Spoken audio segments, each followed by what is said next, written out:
Arted India Cultural Classroom Creative Curriculum in Focus ప్రోగ్రామ్కి నా హృదయపూర్వక స్వాగతం. నేను ప్రియాంక, మీ హోస్ట్ని.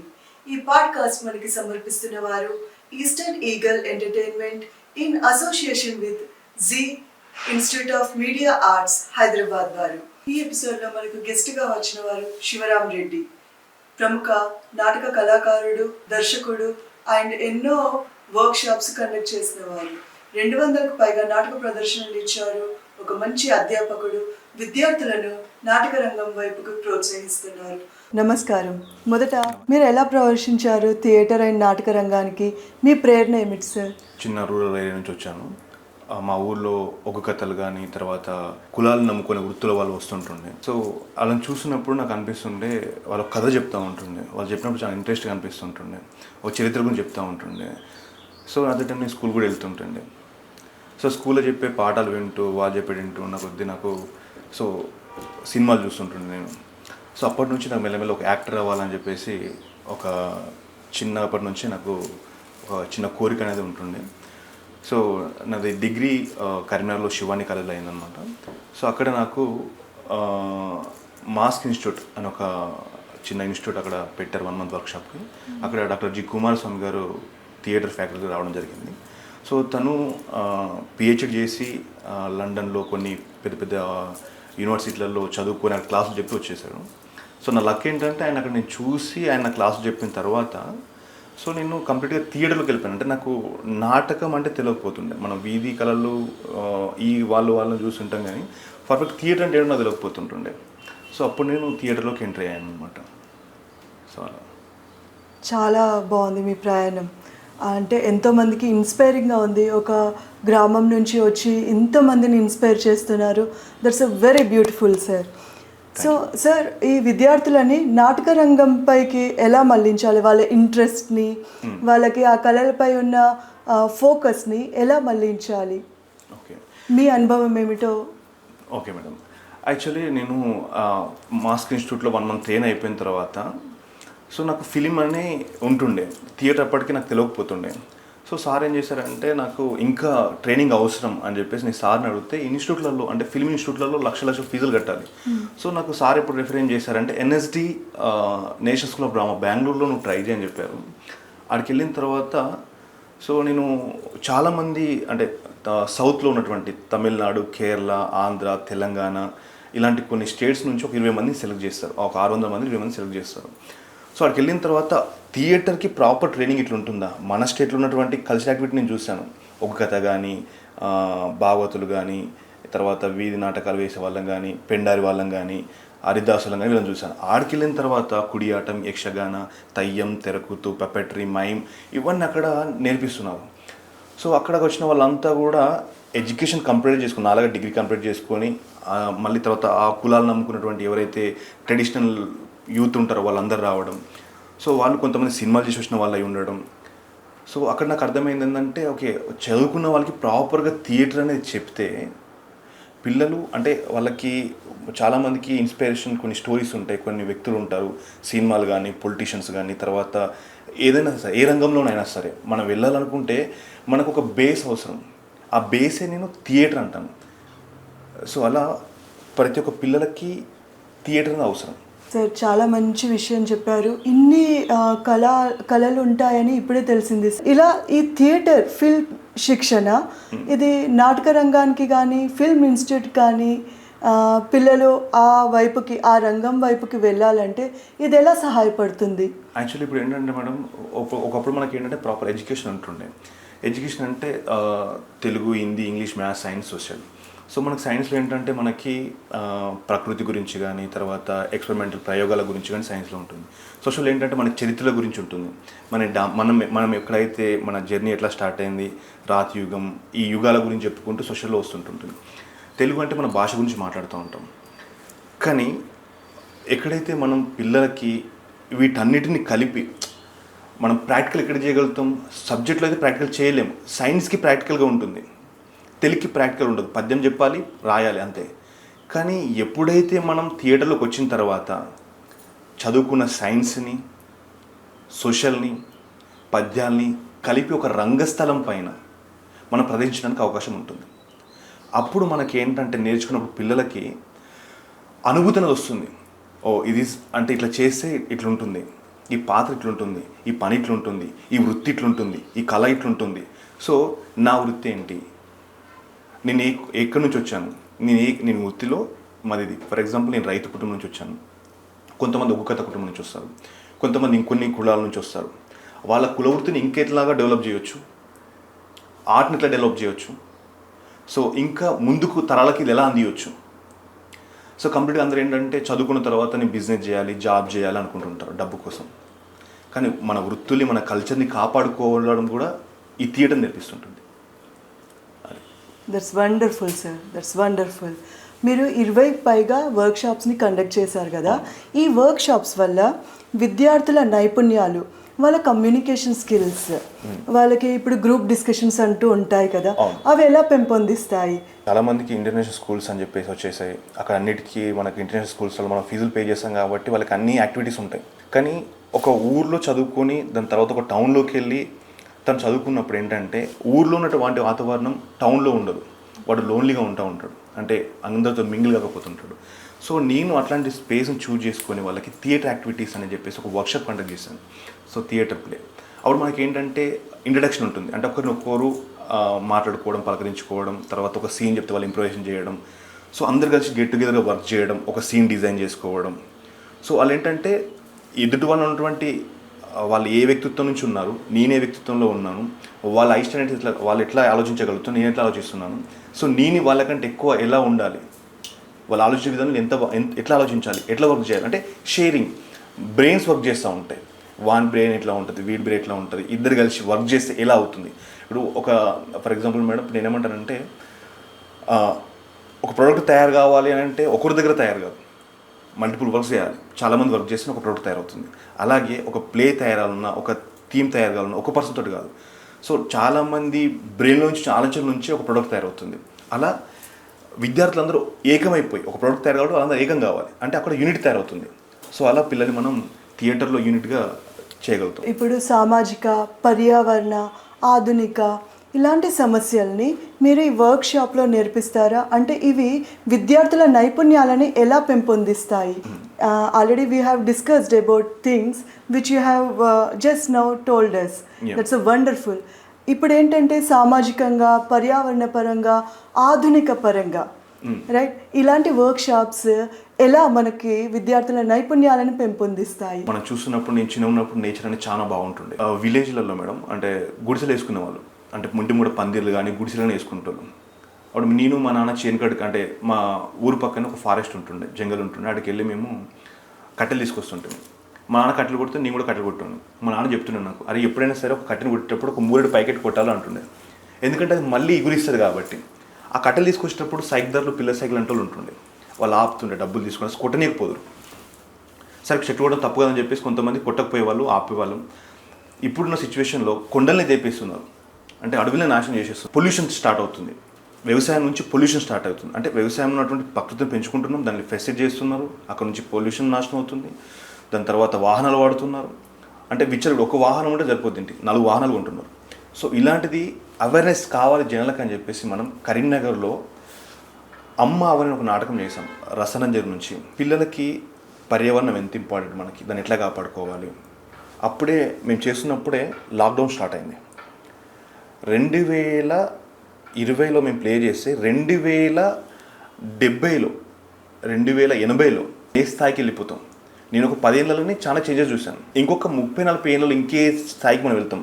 Mineral injections, vitamin tablets, oxygen బుడ్లు, సో వీటి కోసం తండ్రి కొడుకులే త్యాగాలు చేసుకోవాల్సి వస్తుంది, పక్కలు ఎత్తుకెళ్తాల్సి వస్తుంది, వాటిని డిపెండ్ అవుద్ది.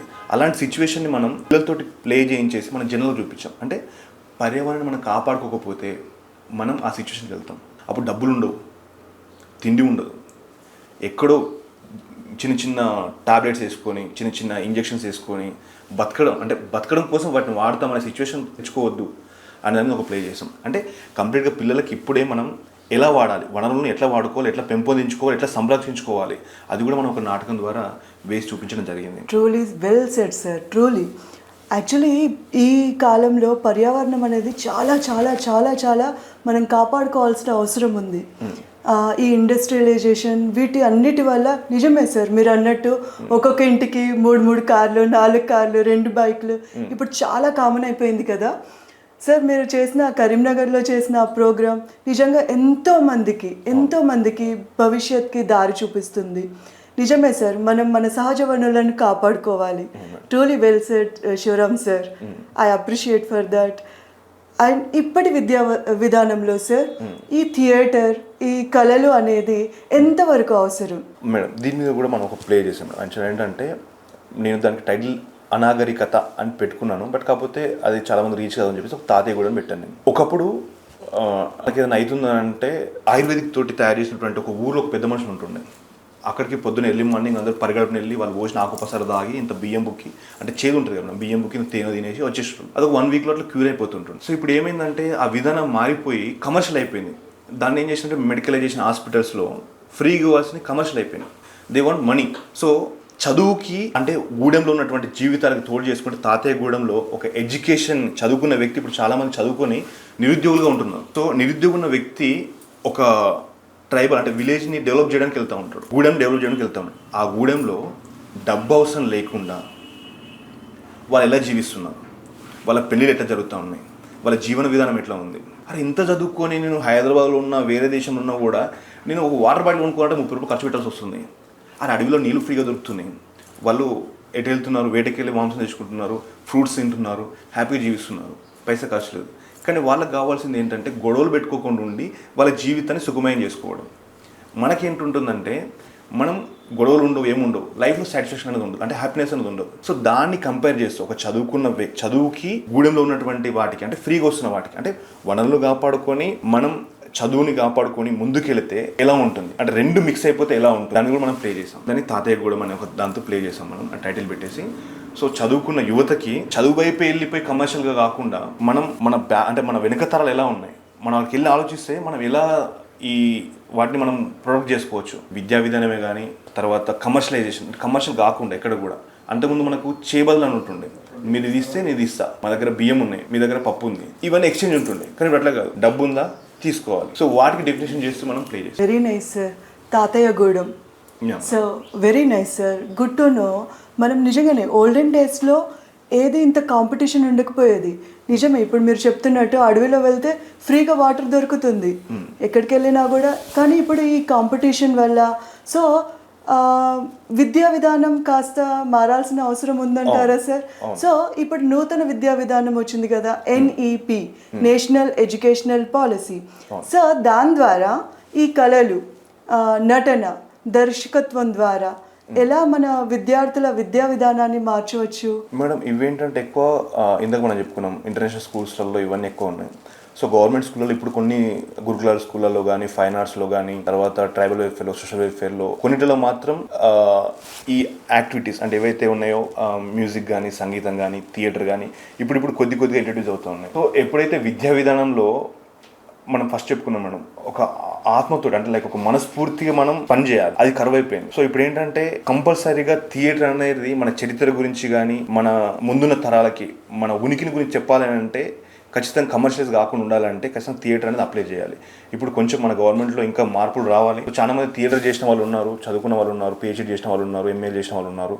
సో వాళ్ళకి కనుక పిల్లలకి ఇప్పటి నుంచి ఇప్పుడు ఫోన్లు అవాయిడ్ చేసేసుకొని తాతమ్మ చెప్పే కథలు వినండి, ఒక రియల్ స్టోరీ చెప్పుకోండి. ఇప్పుడు ఏంటంటే మనకు కార్టూన్ నెట్వర్క్ ఛానల్ చూస్తున్నారు, అదేదో ఉరుకుతూ ఉంటుంది, అరుస్తూ ఉంటుంది, వాడు దాన్ని చూసి నవ్వుతాడు, అదే ప్రపంచం అనుకో. డబ్బులు వస్తాయి అంటే ఫోన్ లెక్కలు వస్తాయి అనుకుంటారు వాళ్ళు. సో ఒక రాజు ఎట్లా ధైర్యంగా పోరాడిండు, ఒక రైతు ఎట్లా కష్టపడ్డాడు, అంటే చరిత్ర గురించి చెప్పుకుంటూ వాళ్ళతో చెప్తే ఓకే నాకు బతకడానికి ఇన్ని సోర్స్ ఉన్నాయి, చదువు ఒకటే కాదు, సో ఏమైనా చేసుకుని బతకొచ్చు అని ఒక ధైర్యం నింపేది థియేటర్. అందరూ చదువుకొని పోయి ఒక ఆఫీస్ ముందు లైన్ కడితే అక్కడ వాడు నిలబడలేడు, ఒక గంట సేపు నిలబడలేడు. ఏసు చదువుకొని వచ్చి అర్ధ గంట సేపు నిలబడతారు బయట. థియేటర్లో ప్రతిదీ నేర్పిస్తుంది, మనం ఎట్లా నడుస్తున్నాం, మనం ఎట్లా మొదలైంది, మన చరిత్ర ఏంటి, మనం ఎలా ఉండాలి, ఎట్లా సమాజాన్ని కాపాడుకోవాలి, ఎట్లా పర్యావరణాన్ని కాపాడుకోవాలి, ఎట్లా ముందుకెళ్ళాలి, ఎట్లా వినియోగించుకోవాలి వనరుల్ని, ప్రతి ఒక్కటి ఉంటుంది. మీరు అన్నట్టు ఈ విద్యా విధానాన్ని ఇంకొంచెం థియేటర్ని యాడ్ చేస్తే అలా ఏ ప్రాబ్లం ఉండదని నేను అంటాను. అంటే గివ్ అండ్ రెస్పెక్ట్, ఒక మనిషిని మనం ఎట్లా చూస్తున్నాం, వాళ్ళు మనం ఎట్లా చూస్తారు అనేదాన్ని ఈ థియేటర్ అనేది బోధిస్తుంది. కరెక్టే సార్, ఇప్పుడు అంతా కాంపిటీషన్స్ కదా, ఎక్కడ చూసినా కూడా కాంపిటీషన్. నా పిల్లలు ఫస్ట్ ర్యాంక్ రావాలి, మంచి గ్రేడ్స్ కావాలి. నిజం సార్, వాళ్ళని మానవత్వం వైపుకి తీసుకురావాలి. కదా. సో థియేటర్ అండ్ ఫిల్మ్ ఈ స్టడీస్ అనేది hopefully they will turn back to again coming back to మానవత్వం, humanity is the main base, right. So చాలా బాగా చెప్పారు సార్.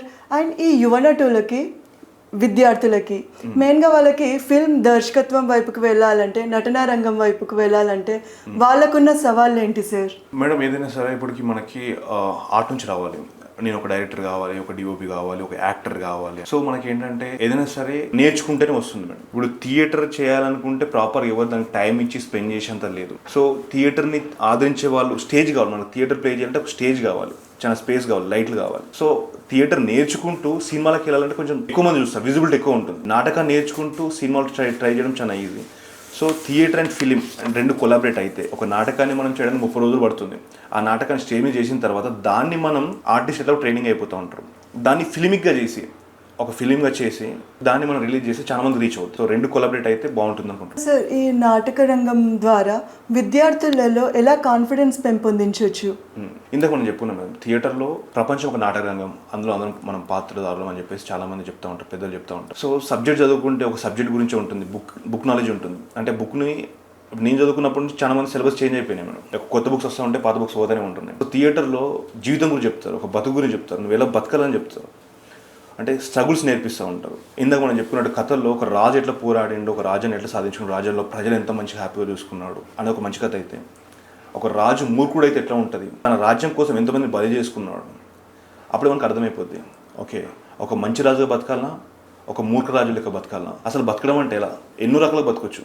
ఇప్పుడు ఎంతోమంది పొలిటీషియన్స్ సేవ చేస్తూ అంటారు, నిజంగా ఎంతమంది సేవ చేస్తున్నారు, హ్యాపీ బతుకుతున్నారు. బతికిన కొంతమంది మునులు, ఋషులు అసలు మాట విప్పకుండా ఎక్కడో హిమాలయాల్లో వండుకొని జపం చేస్తున్నారు. సాధారణమైన ప్రజలు మాత్రం స్ట్రగుల్ అవుతూ ఉన్నారు. దేనికోసం? డబ్బు కోసం, జాబ్ కోసం, వాళ్ళ లైఫ్స్ కోసం. హ్యాపీగా బతకండి, మీకు నచ్చినట్టు బతకండి, కానీ ఇద్దరు ఇబ్బంది పెట్టకండి, ఒక సందేశాన్ని ఇవ్వండి అని చెప్పేది నాటకం. సార్, ఇప్పుడు భారతీయ విద్యా వ్యవస్థలో ఫిల్మ్, థియేటర్ రంగానికి ఉన్న దృష్టికోణం ఏంటి, మీ యొక్క దృష్టికోణం ఏమిటి, అండ్ మీరు విద్యార్థులకి అండ్ ఉపాధ్యాయులకి ఏం సలహా ఇవ్వాలనుకుంటున్నారు? మేడం, గత 10 సంవత్సరాల నుంచి మన భారతదేశంలో సినిమాలు కానీ నాటకాలు కానీ చాలా ముందుకు వెళ్ళిపోయినాయి. అంటే బాహుబలి లాంటి సినిమాలు కానీ, కొన్ని ఆర్ట్ ఫిల్మ్స్ కానీ, కొన్ని డాక్యుమెంటరీస్ కానీ ప్రపంచాన్ని రీచ్ అయ్యే స్థాయిలో వెళ్ళిపోయినాయి. నో వర్డ్స్, దాని గురించి ఏం చెప్పలేను. కానీ ఆ రీచ్ కావడానికి మనం వేరే దేశం వాళ్ళ అవకాశాలు తీసుకుంటున్నాం. అంటే కెమెరామ్యాన్లు కానీ, మ్యూజికల్స్ వాళ్ళు కానీ, ఇంకెవరైనా సరే మనం టెక్నీషియన్ హెల్ప్ మనం బయట వాళ్ళని తీసుకుంటున్నాం. మన దగ్గరనే మన వాళ్ళకి మనం నేర్పించి ఇంకా నాటక రంగాన్ని కానీ, సినిమాని కానీ ముందు తీసుకెళ్తే ఇంకా చాలా బాగుంటుంది. పిల్లలకి ఇప్పటి నుంచే సబ్జెక్ట్ గురించి కాకుండా బంధాల గురించి, కథల గురించి, చరిత్ర గురించి, జీవన విధానం గురించి చెప్పేది నాటక రంగం. Art and education is very important ప్రస్తుత సిచ్యువేషన్. ఎందుకంటే పొద్దున వాడు 9 గంటలకు వెళ్తాడా, 8 గంటలకు వెళ్తాడా, సాయంత్రం 4 గంటలకు వచ్చేస్తాడు. వచ్చిన తర్వాత వానికి ట్యూషన్స్ అంటారు, వేరే వర్క్, వానికి 1 గంట ఫోన్ ఇస్తారు. అది కాకుండా 1 గంట నాటకం వైపు పంపించండి, అంటే ఆర్ట్ వైపు పంపించండి. వాడు మ్యూజిక్ ఇంట్రెస్ట్ ఉందా, మార్షల్స్ ఇంట్రెస్ట్ ఉన్నాయా, కెమెరా ఇంట్రెస్ట్ ఉందా, యాక్టింగ్ ఇంట్రెస్ట్ ఉందా, వాళ్ళకి ఏదైతే ఇంట్రెస్ట్ ఉంటుందో ఆ రంగం వైపు పంపించండి. కెమెరాలు ఇంటి దగ్గర కూర్చోబెట్టకండి, ఫోన్లు ఇంటి దగ్గర కూర్చోబెట్టకండి. కూర్చోబెడితే బయట ఫోన్లో చూసుకుంటూ ఉంటాడు, మనకి ఫోనే జీవితం అయిపోతుంది. పక్క వాళ్ళని పట్టించుకుని చాలా మంది చూస్తూ ఉంటే ఎప్పుడు చూసినా చూడే వాడు ఫోన్ తప్ప ఇంకేం లేదు. ఇప్పుడు పిల్లలకి కొంతమంది సరిగ్గా మాటలు కూడా రావట్లేదు. అమ్మ వాళ్ళు చెప్పిన మాట్లాడేవాడు, ఫోన్ చూసుకుని అవుతాడు, ఫోన్ ఉంటే తింటుంటాడు. మరి అప్పుడు అట్లా లేకుంటుండే. ఫోన్ అనేది ఇప్పుడు గత 15-20 సంవత్సరాల నుంచి ఫోన్లు ఉన్నాయి. సో మనందరం ఫోన్ చూడకుండా పెరిగినాం. ఇప్పుడు ఫోన్ లేకపోతే పెరగట్లేదు పిల్లలు. సో కాబట్టి ప్రతి ఒక్క విద్యా విధానంలో యాక్టివిటీస్, కల్చర్ యాక్టివిటీస్ ఉంటే బాగుంటుంది. డ్రగ్స్ అనేది ఎక్కడ చూసినా కూడా డ్రగ్స్ ఇక్కడ కాలేజ్లలో, కొంతమంది స్కూళ్ళలో కూడా యూజ్ చేస్తున్నారు.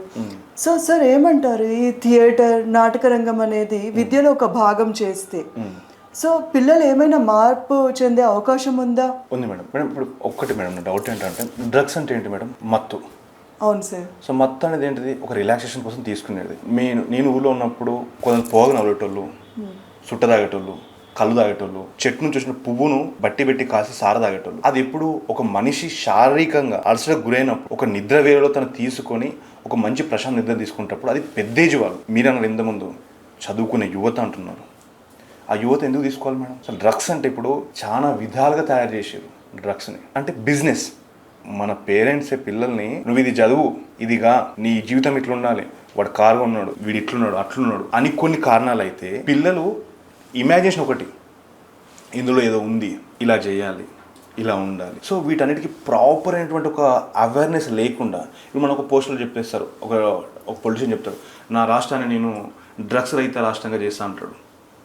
తల్లిదండ్రులు అంటాడు, నన్ను నువ్వు తీసుకుందంట. తీసుకుంటే ఏమవుతుంది? ఒక నాటక రూపంలో, ఒక స్ట్రీట్ ప్లే రూపంలో మేము చాలా ప్లే చేసాం వీటి మీద. Drugs and drunk and drive, మత్తు వదల లాంటి కొన్ని ప్లే చేసి జీవితంలో నుంచి ఒక ఇద్దరు వ్యక్తులు స్నేహితులుగా ఉంటారు, అనుకోకుండా వాళ్ళ జీవితంలోకి డ్రగ్స్ అనేది ఒక వాసన వచ్చి వాడు కూడా డ్రగ్స్ అలవాటు అయిపోతుంది. ఇంకొక డ్రగ్స్ నుంచి బయటకు వచ్చిన తర్వాత వాడు కోరుకుని టైం పడుతుంది, వీడు ఇంకా అదే డ్రగ్స్లో ఉండి టాపర్ వాడు అయినా కూడా మన జీవితాన్ని నాశనం చేస్తుంది. ఎలా మీరు చచ్చిన తర్వాత అంటే లైక్ డ్రగ్స్ తీసుకున్న తర్వాత ఆటోమేటిక్గా నువ్వు పార్ట్స్ ఖరాబ్ అయిపోతే అసలు ఎవరు దేకడు, నువ్వు ఎంత టాలెంట్ ఉన్నా కూడా అది రోడ్డు పాలు కావాల్సిందే. సో నువ్వే కాకుండా నీ జీవితం రోడ్డు పాలు చేసి నీ కుటుంబాన్ని కూడా రోడ్డు పాలు చేస్తున్నావు. సో ఇట్లాంటి ఒక ముందు అంటే వాళ్ళ కళ్ళ ముందు నాటకాన్ని ప్రదర్శింపజేసినప్పుడు ఆటోమేటిక్గా ఎవరైనా చేంజ్ అవుతారు. మనం ఇట్లా మాట్లాడుకుంటున్నాం మేడం, మనం మాట్లాడుకున్నప్పుడు ఒక ఇద్దరు ముగ్గురికైనా తెలుస్తుంది మనం, కానీ అదే ప్రదర్శించి చూపినప్పుడు అమ్మో నిజంగా నేను ఆ రేంజ్లో ఉన్నాను, దాని నుంచి పక్కకు రావాలి అంటే ప్రదర్శన రూపంగా మనం ప్రదర్శించినప్పుడు ఖచ్చితంగా కంపల్సరీ వాళ్ళు మారే ఛాన్సెస్ ఉన్నాయి. కరెక్టే సార్. ఇప్పుడు యూనివర్సిటీస్లో కానీ, కాలేజ్లో కానీ, స్కూళ్ళలో కానీ ఇలాంటి వర్క్షాప్స్ కండక్ట్ చేయాలి సార్. థియేటర్ నిజమే, ఒక విద్యార్థి మారడానికి, ఒక విద్యార్థి మారినా కూడా ఒక విద్యార్థి భవిష్యత్తును మనం రూపొందిస్తున్నట్టే. కరెక్టే సార్. ఇలాంటి స్కూల్స్లో కూడా మనం ఇంట్రడ్యూస్ చేయాలి ఇలాంటి వర్క్షాప్స్ని. అంటే ఒక థియేటర్ ద్వారా ఒక మంచి మార్గం చూపిస్తున్నాము, ఇలా చేయకూడదు. మనము ఎంత స్పీచ్లు ఇచ్చినా కూడా సార్, ఇలా ఎన్నిసార్లు మాట్లాడుకున్నా కూడా ఎవరు ఇంపాక్ట్ కాదు. ఎప్పుడైనా visual impact is more when compare to theories, right sir? So నిజమే సార్, మీరు చెప్పింది కరెక్టే. ఇప్పుడు మీరు 20 వర్క్షాప్స్ కండక్ట్ చేశారు కదా, సో ఎందుకు సార్ మీరు స్కూల్స్, యూనివర్సిటీస్, కాలేజ్ని అప్రోచ్ అయ్యి ఇలాంటి విధానాన్ని, ఇలాంటి వర్క్షాప్స్ని కండక్ట్ చేయొచ్చు కదా సార్? యా మేడం, నేను యూనివర్సిటీలో చేసాం, మనం కాలేజ్లో చేసాము. సమ్మర్లో ఒకటి చిల్డ్రన్ థియేటర్ పెట్టాను నేను కరీంనగర్లో 2018-19లో.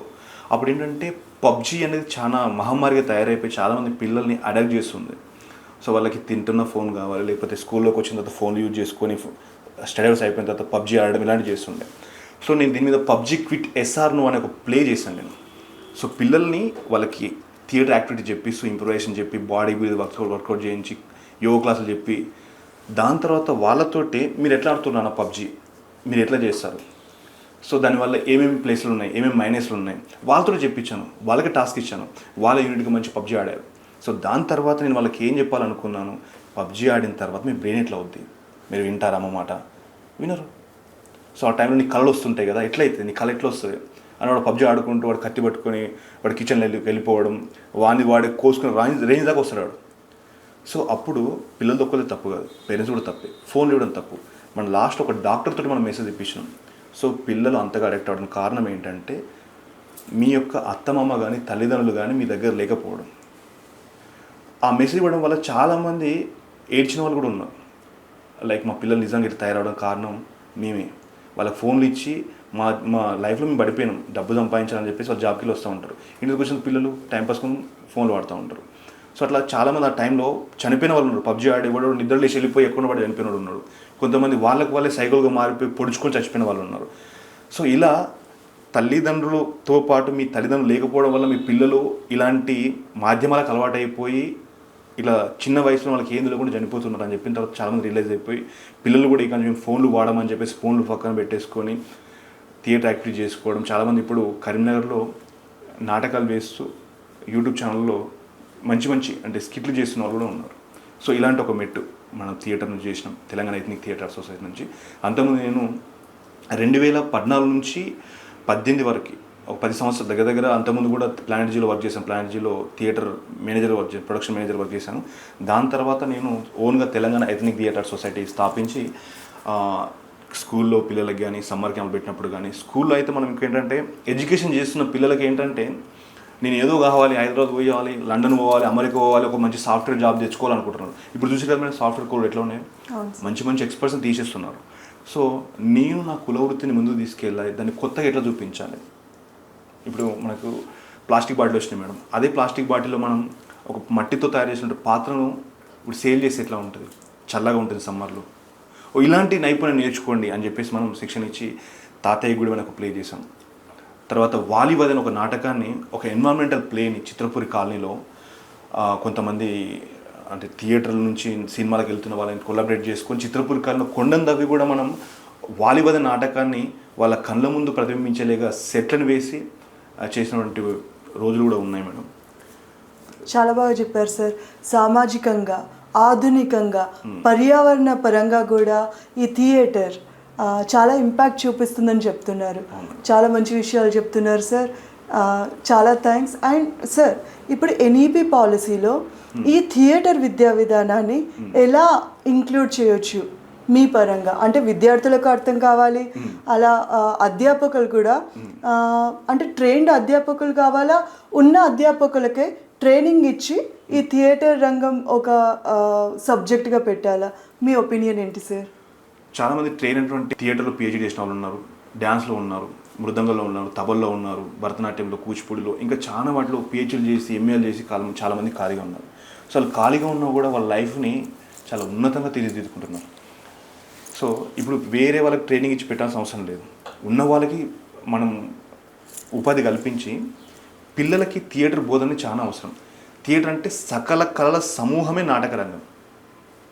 మనం చూసినట్టయితే Kuchipudi, Bharatanatyam, mime, folk art, folk dance ఇవన్నీ వేరువేరుగా ఉంటాయి.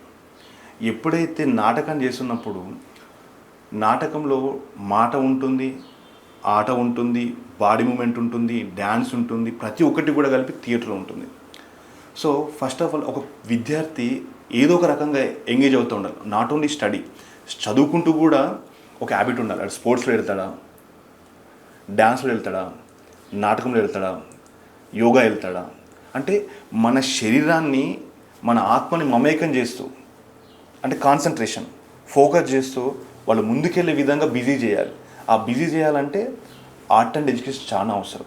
మనకి ఇచ్చిన చదువులు అయిపోయింది, చదివిన తర్వాత ఏం చేస్తాడు? ఇంటికి వెళ్తాడు. మళ్ళీ ఫోన్ని తప్పనట్లేదు, ఫోన్లో చాలా సిలబస్ ఉంటుంది, చాలా డాటా ఉంటుంది. వాడు ఏదో ఓపెన్ చేసి చూస్తాడు, మనం చూడం. మనం వచ్చినప్పుడు వాడు బటన్ నొక్కేసి పక్కెట్టేసి మళ్ళీ వాడు ఏదో చూస్తూ ఉంటాడు.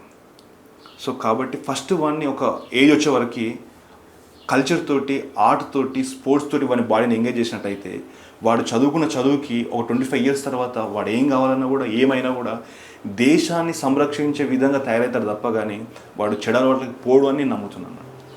సో థియేటర్ విద్య మంచి ఇంపాక్ట్ చూపిస్తుందంటారు విద్యార్థుల పైన. సో నేషనల్ ఎడ్యుకేషనల్ పాలసీలో ఆర్ట్ అండ్ ఎడ్యుకేషన్ని ఇంక్లూడ్ చేయాలని మీ ఒపీనియన్? అవును మేడం. చాలా గొప్పగా చెప్పారు సార్.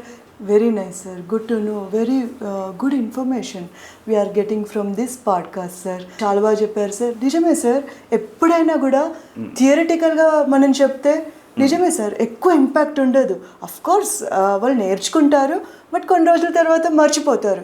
కానీ ఎప్పుడైతే వాళ్ళు ప్రాక్టికల్గా వాళ్ళు ఎందుకు ఆహారం కావాలి, ఎందుకు నీళ్ళు కావాలి, అలాంటప్పుడు సార్ మనం ఎంత కష్టపడితే ఆహారం వస్తుంది, ఎలా ఆహారం తయారవుతుంది అని తెలుసుకుంటే సార్ వృధా చేయరు సార్, వేస్ట్ ఉండదు.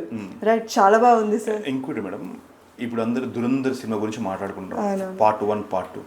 నేను చూసినప్పుడు ప్రతి ఒక్క పార్ట్ 1 చాలా హైలో ఇచ్చిండే. అంత పెద్ద పెద్ద సెటిల్ వేసినా కూడా ఇప్పుడు మనకి బాహుబలి కానీ, తర్వాత కొన్ని సినిమాలు కాంతార కానీ, తర్వాత కేజీఎఫ్ కానీ, కొన్ని సినిమాలు పార్ట్ 1 చాలా మనకి హైప్లో ఇచ్చి పార్ట్ 2 కొంచెం తగ్గించినా కూడా దురంధర్ పార్ట్ 2 అంటే ఇంకా హైప్ ఇచ్చింది. ఎందుకంటే ఇది ఒక నిజమైనటువంటి జీవితం. ఒక వ్యక్తి దేశం కోసం ఎంతవరకు తన ప్రాణాలు పణంగా పెట్టి దేశ సమాచారాన్ని మన ఇండియాకు పంపిస్తున్నాడు అంటే ఇదన్నీ దేశభక్తి. ఒక మనిషి అన్ని కష్టాలు పడ్డా కూడా తన